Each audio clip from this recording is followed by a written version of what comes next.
Hello students, कैसे हो आप लोग। उम्मीद करते हैं कि आप सब लोग ठीक होंगे। तो आज का जो वीडियो है वो मैं हिंदी में करने जा रही हूँ। और जो आईसीएमआर का जो रिक्रूटमेंट निकला हुआ है अभी कुछ हफ्ते से, ये आईसीएमआर का बहुत सारे रिक्रूटमेंट जो परमानेंट वैकेंसी है वो निकल रहा है। तो आज का जो रिक्रूटमेंट है वो है आईसीएमआर मुंबई की तरफ से।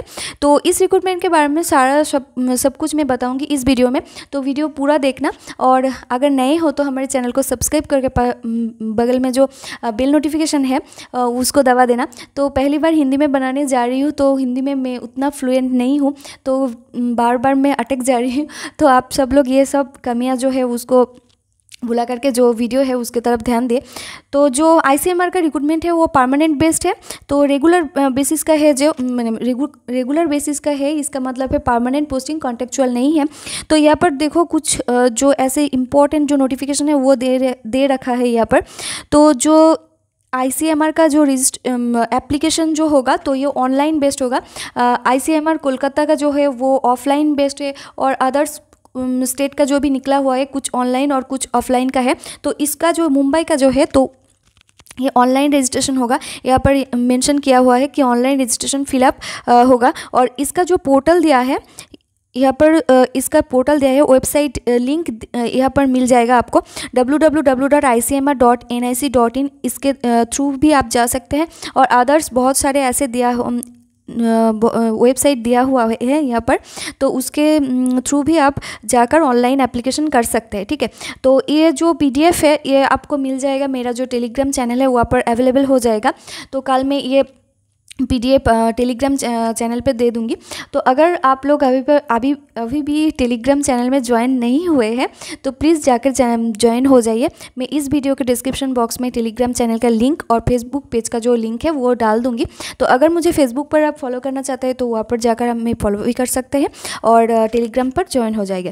ठीक है, तो जो यह एप्लीकेशन जो ओपनिंग डेट है वो स्टार्ट हो जाता है 11 जुलाई को 2023। ठीक है जी, 11/7/2023। तो जुलाई को जो 11 तारीख है वहाँ से ऑनलाइन जो रजिस्ट्रेशन है वो शुरू हो चुके हैं, और क्लोजिंग डेट जो है वो है 1 अगस्त 2023 तक, और 5 PM तक ही ये एप्लीकेशन होगा। उसके बाद जो पोर्टल है वो बंद हो जाएगा।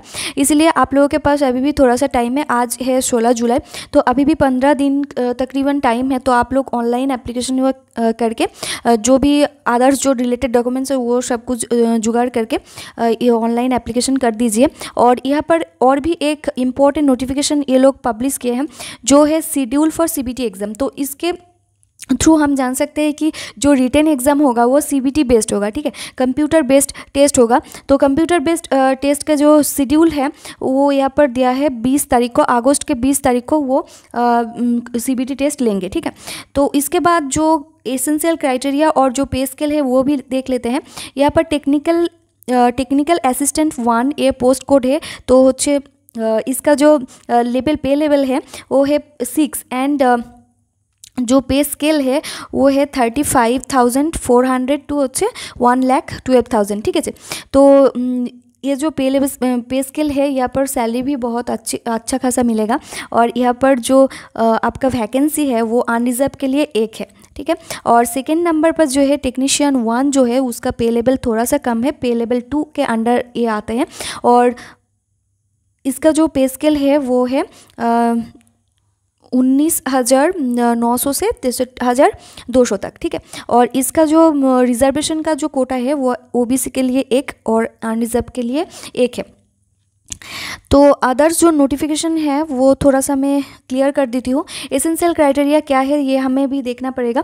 तो टेक्निकल असिस्टेंट के लिए first class 3 years bachelor degree mandatory है इन बायोलॉजिकल साइंस और biotechnology from recognised university. Okay, तो यहाँ पर आईसीएमआर का जो बेसिक जो क्राइटेरिया है वो बैचलर डिग्री है। ठीक है, तो बैचलर डिग्री होना पड़ेगा फर्स्ट क्लास। इसका मतलब है 60% और उसके आपका नंबर होना चाहिए। और ये जो स्ट्रीम है बायोलॉजिकल साइंस और बायोटेक्निकल फ्रॉम रिकॉग्नाइज्ड यूनिवर्सिटी से आपको पास आउट होना है, तभी आप ये टेक्निकल असिस्टेंट के लिए अप्लाई कर पाएंगे। और डिज़ायरेबल क्राइटेरिया यहाँ पर है 2 years experience in molecular biology. तो 2 साल का आपका एक्सपीरियंस चाहिए मॉलिक्यूलर बायोलॉजी में, तो आपको डिज़ायरेबल क्राइटेरिया मतलब प्रायोरिटी मिलेगा, ठीक है। और जो एज लिमिट है यहाँ पर 30 दिया है, not should not existing 30 years. इसका मतलब है आपका एज जो है वो 30 ईयर्स से ज़्यादा नहीं होना चाहिए। और जो जनरल कैंडिडेट है इसके लिए ये क्राइटेरिया है, बट जो OBC SC ST and ex service man है तो उसके लिए आप लोगों को एज रिलैक्सेशन मिल जाएगा एज़ पर गवर्नमेंट रूल। तो उसके लिए भी आपको एक फॉर्म है वो भरना पड़ेगा, तो वो बाद में मैं बताती हूँ। और उसके बाद जो टेक्नीशियन 1 के लिए उसका क्राइटेरिया मुझे देखना पड़ेगा, ठीक है।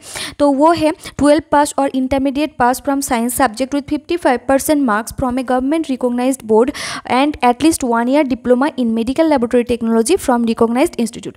तो ये जो है इसका मतलब है कि आपको जो HS स्टैंडर्ड और 12th स्टैंडर्ड है ये साइंस स्ट्रीम में होना चाहिए विथ 55% मार्क्स आपको अचीव करना है, ठीक है।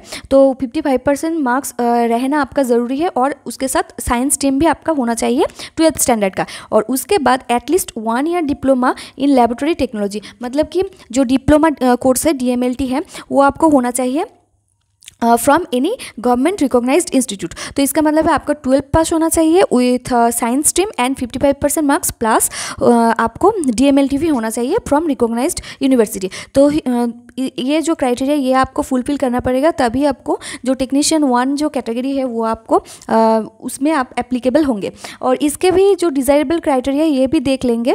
तो यहाँ पर है 2 इयर्स एक्सपीरियंस इन इम्यूनोलॉजी और मॉलिक्यूलर बायोलॉजी। इसका मतलब है आपको इम्यूनोलॉजी और मॉलिक्यूलर बायोलॉजी में एक्सपीरियंस होना चाहिए 2 साल का, तभी आप जो है वो प्रायोरिटी मिलेगा आपको।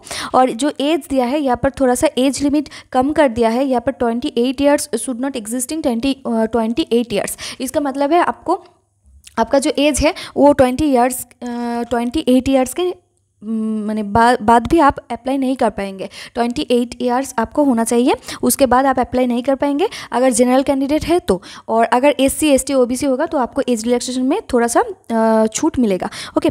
जो सिलेक्शन प्रोसेस है उसको भी देखना पड़ेगा। जो यहाँ पर सिलेक्शन प्रोसेस है यहाँ पर वो लोग जो पहले बताते हैं कि ये एग्ज़ाम जो मोड ऑफ एग्जामिनेशन होगा ये होगा CBT बेस्ड। इसका मतलब आपको कंप्यूटर ऑनलाइन टेस्ट देना पड़ेगा, ठीक है। तो MCQ रहेगा आपको, तो वो एक के बाद एक जो CBT जैसे होता है तो ऐसे ही आपको आंसर करना पड़ेगा।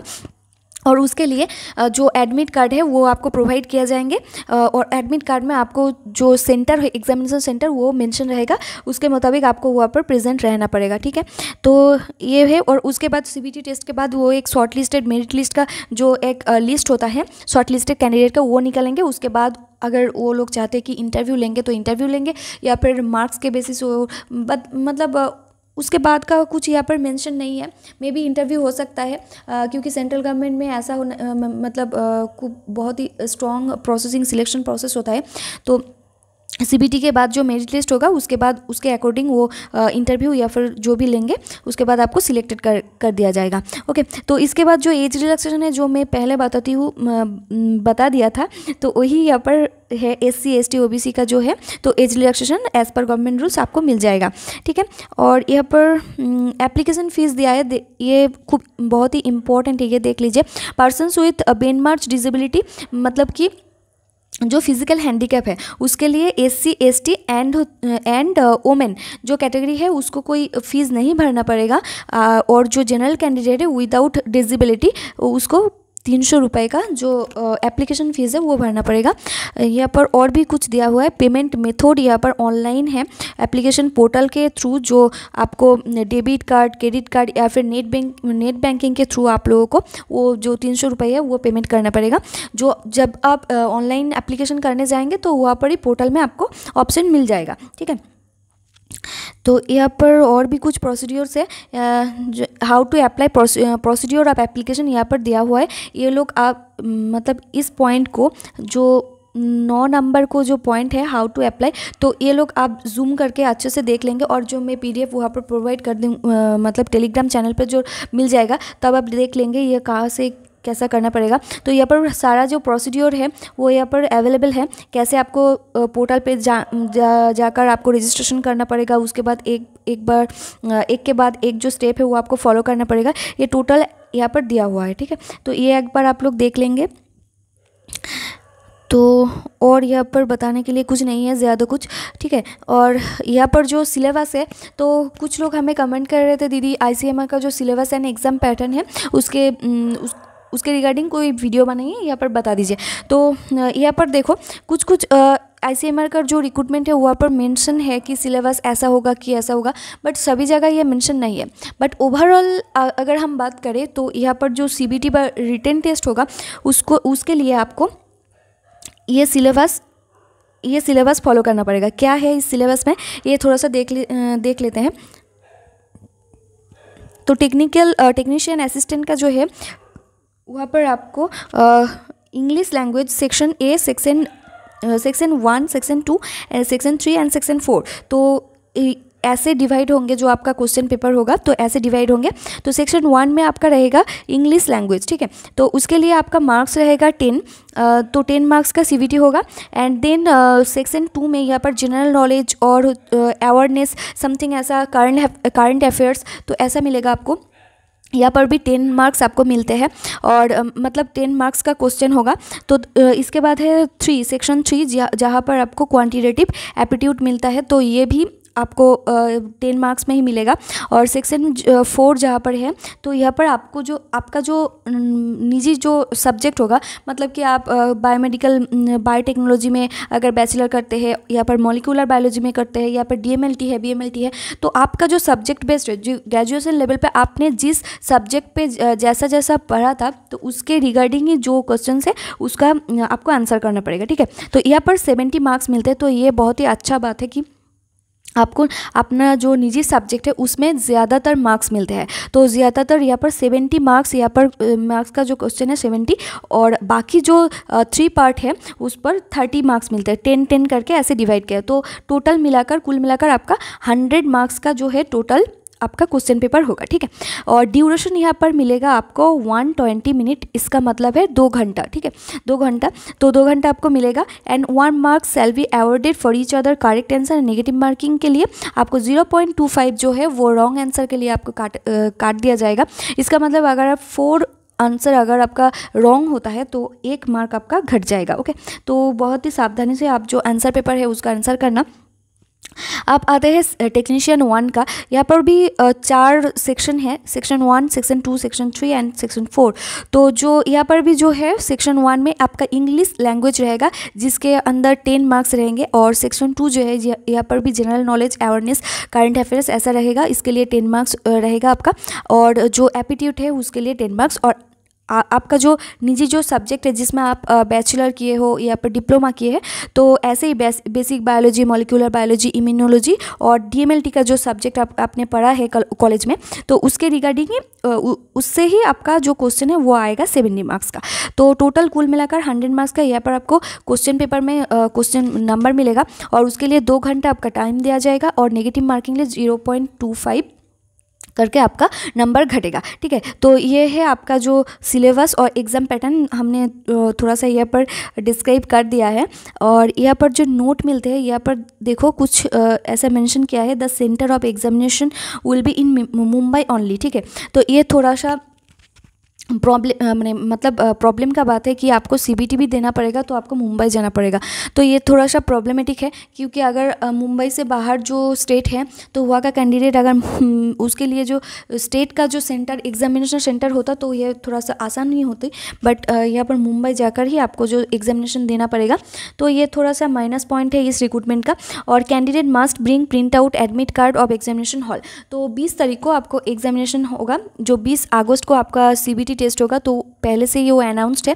तो उसके पहले आपको एडमिट कार्ड दिया जाएगा, जो ICMR का वेबसाइट है वहाँ पर अवेलेबल हो जाएगा। तो वहाँ पर आपको एडमिट कार्ड प्रिंट आउट लेना पड़ेगा एंड उसको लेकर ही आपको एग्जामिनेशन हॉल में पहुँचना है, ठीक है। और ओरिजिनल जो valid photo ID proof like Aadhaar card, PAN card, driving licence, ये भी ले जाना पड़ेगा। और डेट ऑफ बर्थ के लिए जो आपका एज प्रूविंग जो डॉक्यूमेंट्स हो वो भी ले जाना पड़ेगा। And any other documents mention in the admit card may also be carried candidate, ठीक है। तो ये जो डॉक्यूमेंट्स इन लोगों ने बोला है, तो ये आपको एग्जामिनेशन हॉल तक ये आपको ले जाना पड़ेगा, क्योंकि आप जो कैंडिडेट है उसको वेरीफाई करने के लिए जो आपका फ़ोटो आइडेंटिटी प्रूफ है वो लगेगा। और एज प्रूफ के लिए भी आपका कुछ डॉक्यूमेंट्स जो एडमिट कार्ड वगैरह है या फिर वोटर कार्ड, आधार कार्ड, ये भी आपको ले जाना पड़ेगा, ठीक है। तो ये है और वेरिफिकेशन ऑफ डॉक्यूमेंट्स, तो डॉक्यूमेंट्स वेरिफिकेशन के लिए भी ये पर कुछ क्राइटेरिया यहाँ पर दिया हुआ है। तो ये आप लोग थोड़ा सा देख लेना, वीडियो बहुत लेंदी हो रहा है और क्योंकि मैं हिंदी में बना रही हूँ तो मैं उतना स्पीड में भी नहीं बोल सकती, तो इसीलिए थोड़ा सा स्लो भी हो रहे हैं। और 15 मिनट का जो है वो वीडियो बन चुका है, इसलिए मैं और वीडियो को लॉन्ग नहीं करती हूँ। तो ये आपका जो बाकी जो इंस्ट्रक्शन है वो आप लोग देख लेना। और यहाँ पर एक बात और मैं मेंशन करना चाहूँगी कि यहाँ पर नो ऑब्जेक्शन सर्टिफिकेट, अगर आप लोगों को आप लोग कोई भी ऐसा मतलब गवर्नमेंट में कोई कॉन्ट्रेक्चुअल जॉब कर रहे हैं या फिर ICMR की कोई कॉन्ट्रेक्चुअल प्रोजेक्ट में काम कर रहे हैं, तो आप लोगों को नो ऑब्जेक्शन जो सर्टिफिकेट है वो लेना पड़ेगा। तो यहाँ पर जो फॉर्मेट दिया हुआ है ये फॉर्मेट आपको फिलअप करना पड़ेगा, ठीक है। तो नो ऑब्जेक्शन के लिए ये फॉर्मेट आप लोग देख लेना। और एज रिलैक्सेशन के लिए भी यहाँ पर एक फॉर्मेट दिया हुआ है, तो ये आपको लेना पड़ेगा। और जो फिज़िकल हैंडीकैप है तो उसके लिए भी एक एनेक्सा 6 में यहाँ पर दिया हुआ है, ठीक है। तो ये जो एनेक्सा 1 2 3 4 ऐसा करके जो दिया हुआ है, एनेक्सा 1 2 3 4 5 करके, तो ये सब जो है तो ये आपको एज रिलैक्सेशन के लिए और जो नो ऑब्जेक्शन सर्टिफिकेट या फिर आपका कास्ट सर्टिफिकेट, तो इसके रिगार्डिंग ये फॉर्म आपको फिलअप करना पड़ेगा एंड ऑनलाइन इसको सबमिट करना पड़ेगा, ठीक है। तो ये सब लोग आप देख लेना। मैं जो टेलीग्राम है वहाँ पर इसका जो PDF है ये प्रोवाइड कर दूँगी। तो आज के लिए बस इतना ही। अगर वीडियो अच्छा लगे तो फ्रेंड्स के साथ शेयर करना, और अगर मेरे चैनल पर नए हैं तो चैनल को सब्सक्राइब करके जो बेल नोटिफिकेशन है उसको दबा देना, ताकि मेरा जो नया अपडेट है, नया जो वीडियो आए तो उसका नोटिफिकेशन आपको मिलते रहे। तो आज के लिए बस इतना ही। उम्मीद करती हूँ कि आपको हेल्पफुल लगे होंगे। तो मिलते हैं नेक्स्ट वीडियो में, तब तक अच्छे से पढ़ाई करना और स्वस्थ रहना।